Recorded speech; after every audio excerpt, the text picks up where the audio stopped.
Hey guys, Outdoor Prepper, welcome back to the channel. I want to do a 5-10 minute video about this generator. This is the Genmax 10500 XIT open frame inverter. This is very similar to the larger Genmax units that are enclosed, but this is open. You can really reach into the frame, you can touch the muffler. You don't have an enclosure surrounding it with plastic and sound deadening foam like you do with the larger enclosed unit. The number one question I get asked about this generator and generators in general is what can it power? And is it enough to run my house? And running a house is a very open-ended question because what I have in my house, you may not have in yours. I have natural gas hot water heater, you might have electric.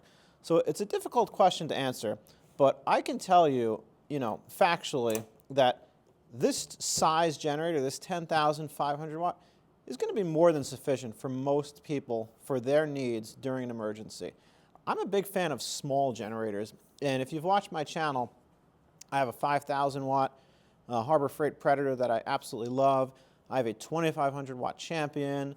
I've got several generators. Most of them are on the smaller side because I like small generators, large fuel efficiency, and I just like to run really lean.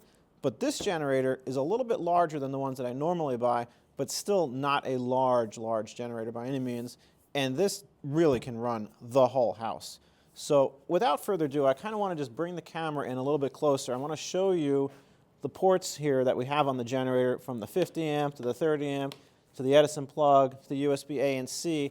I want to just give you a brief overview of what can this power in your house. That way you know if this is the right generator for you. All right, so we've zoomed in here to the front of the generator. And the question that we want to answer today is, what can this generator or this size generator power? And I just want to start off with the obvious benefit of this generator, the Genmax 10500 XIT open frame. The benefit with this unit is it's tri-fuel. So you can run on gasoline, propane, or natural gas. Because if you have natural gas where you live, that is amazing. And I would highly recommend you get this unit because with natural gas, you automatically have an unlimited fuel supply. And that's just going to save you money in the long run. You don't need to buy gasoline cans and make trips to the gas station. You don't need to buy stabilizer. You don't need to buy propane tanks and make trips to get them exchanged or filled. A tri-fuel unit is just literally the way to go. But that's not what we're here for. We want to talk about what can this power. So what are you going to power during a power outage at your home? That's a question that only you can answer. The obvious item is the refrigerator. And the next obvious items are heat and air conditioning. Because if it's 100 degrees outside, you're going to want some AC. And if it's 0, you're going to want some heat. So those three items right there, let's just address those and get those out of the way. This can definitely power your fridge. This can probably power 10 fridges. This can definitely power window ACs. Probably, if I had to guess, I would say 3 or 4 window ACs. Could this power a central air? Yes, with a caveat. You would need a soft start kit on your central air. And that's not hard to do. You can get a licensed electrician to install a soft start kit, and this could power a reasonably sized central air. What about those mini split units that you have in your homes? A lot of folks have those. Mr. Cool, Mitsubishi, Fujitsu, there's a lot of them. Could this power that? Absolutely. Those run on 220. This is a 220 capable generator, so this can definitely power the mini splits. So right off the bat, we know it can power your fridge, we know it can power your air conditioning. What about heat? If you have an oil-fired furnace, definitely can do it. If you have a natural gas-fired furnace, definitely can do it. If you have a mini split heat pump system, definitely can do it.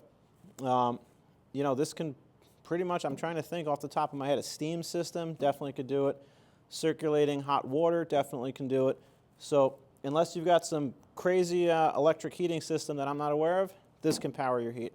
So we've just hit the 3 main items that everybody asks, can I power my fridge, AC, and heat? And that's an absolute yes. Now it comes down to, how do you power those? We've got all these different ports and sockets. What do we use to power them? Well, the obvious right here is just a regular, outlet. So you can plug your window AC into, an appropriately sized extension cord and go right to your window AC. You can do the same with your fridge or whatever you want to power. But what you probably want to do is use this twist lock right here. This is a 30 amp 12240 twist lock. This is an L1430R, I believe. And this can connect right into your transfer switch or your interlock into your panel and basically energize your circuit breaker panel. And then from there, whatever devices you have wired in will work just like normal as if you were on street power. This one right here, this is a 50 amp, so this is even more powerful. What a lot of people don't realize though is the 50 amp is only 50 amps when you have two of these units paralleled together. You can still use this, but you're not going to get a full 50 amps with only one unit. You'll get about 30, give or take, maybe a little more than 30, but you won't get the full 50. So that's how you hook stuff up to it. If you're going to use this as a whole house backup or a home backup unit, get a Reliance transfer switch, get an interlock kit. There's a lot of companies that make them. An electrician will come and they will install a little box on the side of your house, and they're going to wire it back to your circuit breaker panel. And when you need to use the generator, you're going to shut the main on your circuit breaker panel. There's going to be a little metal bar that moves, so when the main is off, you can turn the circuit on for the generator. It won't allow you to keep both circuits on at the same time, only one or the other. So that's what you want to do there. All right, what else can we power with this generator? Well, we hit the three biggest items: refrigerator, heat, and air conditioning, and that's an absolute given that we can do those. We can power tons of lights. Most homes now have LED light bulbs. So a traditional 60-watt light bulb takes 60 watts, but an LED equivalent takes about 6 watts. So you can power 100 light bulbs. You can power your whole house, all your lighting. It's not going to be a problem. Television, not a problem. A 65-inch TV might take 150 watts. Again, on gasoline, this is putting out 7,800 continuous watts, but it can surge to 10,500. So that's not an issue. You can power your dishwasher. You can power your washing machine. An electric dryer, pretty sure this could do the electric dryer as well. That is a very energy-intensive item. You cannot do the electric dryer while you're using the microwave and the hair dryer and your central air. I would not recommend that. I would do the electric dryer and then everything else. Electric hot water heater, should be able to do that no problem. We've got 240 coming out of this as well. Cable box, really low wattage. You're talking like 20 watts. You can power all the cable boxes in your house. Internet, router, computers, those are all low power devices. You're talking maybe 100 watts for all those combined. A gaming computer, maybe 200-300 watts, not a problem at all. And speaking of computers and televisions and the internet and all the electronic stuff, this is an inverter generator. It even says it right here.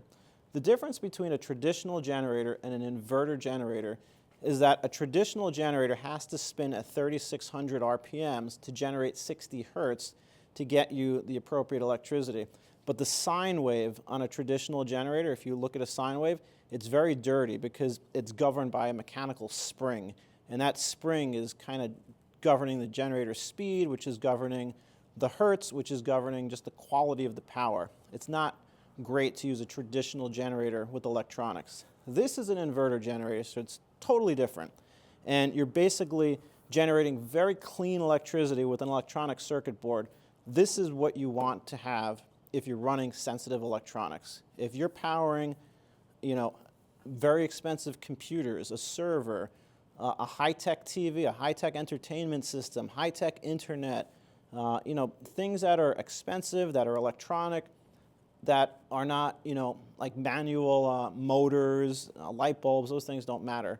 A toaster oven, those don't matter. But if I had, a $2,000 laptop or, an editing system or a gaming console or just something modern and electronic, inverter is where you want to go. Phone chargers, this can power that all day long. You could probably charge 2,000 phones with this thing. Also built in on board, just to note, it has a built-in USB-A and USB-C port right there. So you could plug your phone or your USB device directly into the generator. I don't really think you would need to do that. Obviously, it's more comfortable to have it inside your home, but you have that ability. You've got a regular 12-volt cigarette lighter. Maybe you want to plug in an adapter, get some more USB ports. Maybe you want to plug in a fan, I don't know, whatever you could think of. Actually, I can think of something really good to plug into this 12-volt socket. or the USB, and that is a light.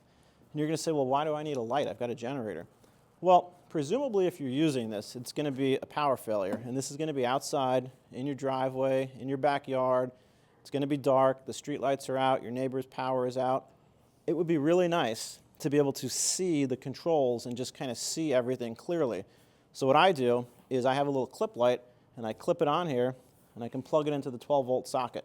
You can also get a USB one and plug that in.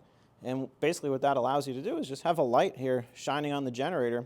That way when you come over and you want to maybe take a look at the meter, see how much power you're using, take a look at the stats, how long has it been running, you know, how many amps am I pulling, how many watts is it pulling.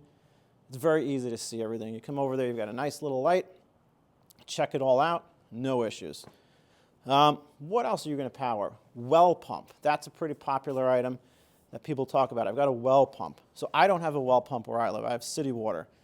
But most well pumps are 240 volts. And they take a big surge when the pump comes on, but then it settles down and it's not drawing as much power. So this can handle, obviously, on gasoline, a 10,500 watt surge. Your well pump is nowhere near that. On propane, 9,500. On natural gas, 8,500. Again, well pump is nowhere near that. This can definitely power the well pump all day long. If you got a hot tub, now listen, my personal opinion, if you've got a large-scale power outage, you should be trying to conserve fuel and resources. I would not be worried about my hot tub, but this can power the hot tub. Fish tanks, those types of devices, microwave, toaster, hair dryer. Those are really energy-intensive devices. If you put your microwave on high for 3 minutes to heat up food, that could be pulling 1,000 watts, you know, consistent, 1,200 watts, 1,500 watts. This can handle that, no problem. And it can handle that while powering the lights, while the furnace is going, while you're watching TV, while the computer's on, the kids are using the internet. It can do all that because, again, you've got the capacity to surge if you need to. Hair dryers, those are pretty intensive too. That's about 1,000 watts. You're not going to sit there drying your hair for 3 hours. You know, you're going to use a hair dryer for probably 10 minutes. If you're like me, you have no hair, you're not going to use the hair dryer. But this can power that, no problem. What about an oven? So where I live, my oven, my range is natural gas. So the oven takes maybe 20 watts of power, and that's to power the igniter to light the gas, or the fan in the oven for the convection mode, or the light in the oven. If you have a propane oven, same concept, this can definitely power it. If you have an induction oven, that's an electric one, you'd have to check your specs, but I'm pretty sure you'll be able to power the induction oven. If you've got one of those, you know, older style electric cal rod coils on the oven, could this power it? That's going to be a 240 volt oven, and I don't have one, so I can't tell you for sure, but my guess would be yes, you can power that, but you probably can't power that while using the microwave, while drying your hair, while the central air is on. You've got to, you know, make sure that your usage is within the running capacity of the generator, which again, 7,800 on gasoline, 7,000 on propane, 6,250 on natural gas. Those are the main items that I can think of that you're going to want to power. A blender, you can do that all day long, no problem. You know, heated blanket, not a problem. Those are the main items. I'm sure that there's some other items that you might have, but think about those items, and if they don't seem like they're really large-scale items, you're probably fine. This could even power an air compressor, and I say an air compressor because large air compressors have a huge surge. They have an inrush when that compressor kicks in or that induction motor kicks in. And this, because of the surge rating, could definitely handle that. Guys, I hope you found this helpful. I recommend an open frame inverter as well because it's open. So if you're running this in the summertime and it's scorching hot outside, yes, it's nice to have a fully enclosed generator that's nice and quiet, but when you fully enclose it and it's really hot and the generator is pulling a big load, well, guess what? It's generating a lot of heat. It could overheat itself. With an open frame, you've got great ventilation. And again, while this is running in the summertime and it's scorching hot outside, you could just get a box fan, put the box fan near it and just blow, you know, fresh cold air onto it and plug the box fan right into the outlet. So I would stick with an open frame. I would definitely recommend a tri-fuel unit. Because again, let's just game this out. Power goes out, boom. You have no idea. You were at work, you were at home, the lights just went out.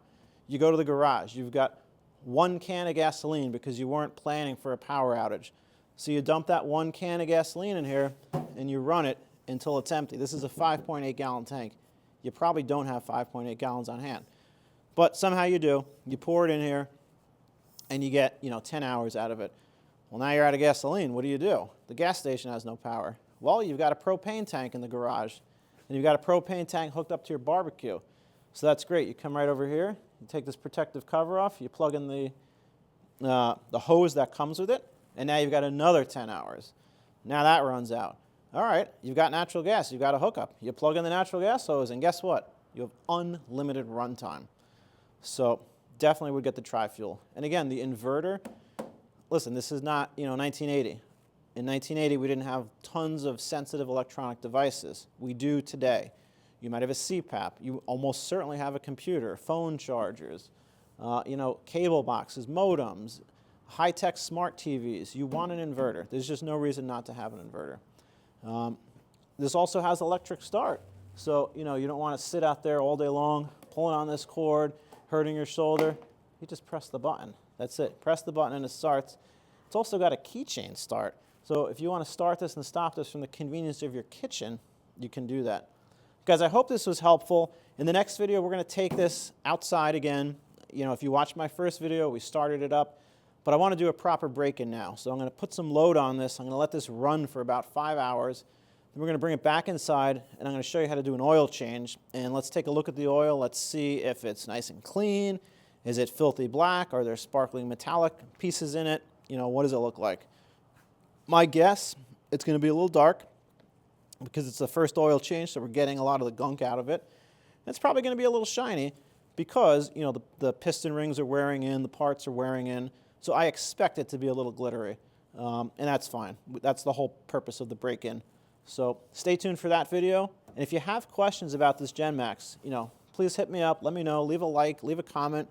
Subscribe. I will do my best to answer every question. And as the weather improves and I can get outside more, we're going to test this more and more and more, put different loads on it, try to measure the sound. It's louder than an enclosed generator, obviously, because it's not enclosed, but still an acceptable noise level. Hope that has helped you. I hope that's answered your questions as what can this power? It can power a lot. Thanks for watching.